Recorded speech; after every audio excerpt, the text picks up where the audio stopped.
everyone. Happy New Year. Well, we bring a lot of interesting stuff for you this new year, but this is our first session and we are opening it up with the massage therapy. God knows all of us need the massage therapy right now, but in this particular session, we are particularly focusing on how massage therapy can help with the elderly, especially with the patients or clients who have dementia. So we have Janice. Janice is joining me live from UK. Thank you so much, Janice, for joining me. Thank you for having me. All right, so let's just understand. We're not going to go into the technical details of what dementia is and what happens in dementia, but what we want to understand is, since you've been serving the elderly population, what do you think, how can massage has helped their quality of life? That's number one. And then what type of massage that you think helps the elderly? So if you could start with this two questions.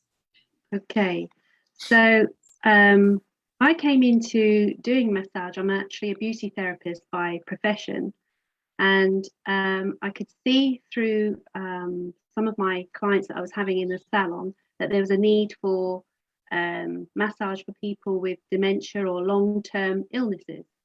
And they sometimes get forgotten because people don't necessarily think that old people would want a massage. But actually, it's not necessarily just the massage, it's the connection, it's the empathy, it's listening to them with kindness and warmth. It's probably different for in the States. They are a lot more switched on with giving massage for seniors, as you call them. But it's not something that's really that recognised in the UK. So I go into care homes, residential care homes, and I'll see groups of people. So it might just be little hand massage with somebody who's feeling a little bit lost or lonely, because it can be frightening, you know, it's different surroundings to what they're used to. So it's that connection. So but I also treat people that have had strokes or have got Parkinson's to help with the muscle spasms, etc. So it's a combination of all sorts in the care homes, obviously. And I also go mobile, so I'll go into elderly clients' homes, and a lot of those are people who are trying to keep as independent as possible and stay in their own homes for as long as possible. So they haven't got dementia as such, but they just need a little bit more help. They're having mobility issues, or through lockdown, they were just sat for a lot of the time. So of course, muscles got stiff or weak.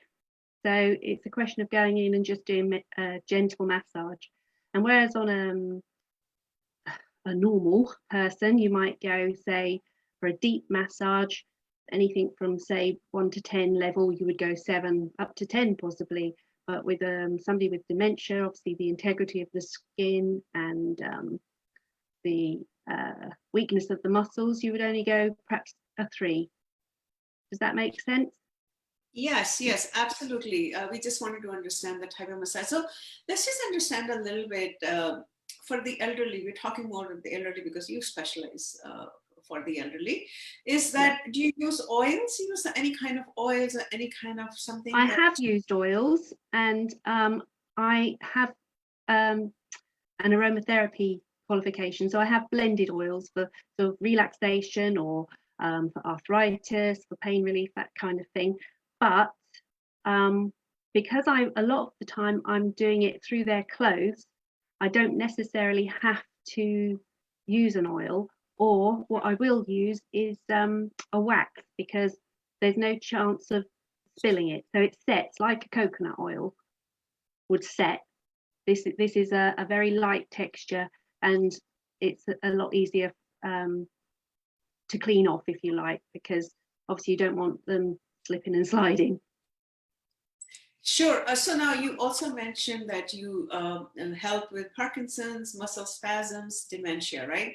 So explain us the different type of massage. What I'm trying to get for our viewers is that if the massage is a different type of massage for different type of ailments that the elderly have, maybe you can go a little bit deeper into that. Okay, so I generally use heat as well. So unfortunately, I didn't think to bring with me, but I have what are called lava shells or lava stones, and they heat up and they'll stay hot for about an hour. So obviously, if I'm going through clothes, that gives me a little bit more help because I can get through to the muscles with the warmth of the stone, and it's nice and gentle, so it starts to relax them before I even start with the massage. So I might do a little bit of petrissage or effleurage, but it's a very simple massage, I have to say. It's not going in with deep tissue because they are frail, most of them. I mean, they're in their 80s. Okay, so now let's just understand. I mean, there's a lot of research that also validates the efficacy of massage, the aromatherapy, for to help quality of life for some of the elderly. So, have you witnessed, some kind of a better cognition abilities amongst the maybe some patients who have dementia or someone who has muscle spasm? Do you see that improvement if they continue with the regular massage? Yes, so with the stroke patients, quite often their hands are in contracture. So what I'll try and do then is some myofascia release to try and stretch the hands out. So I'm not necessarily going to be able to get the hand to stay open, as it were, but it softens enough that they can get a splint or something in there, whereas they were really. And I always check also for the integrity of the skin, because sometimes the nails can be a bit long.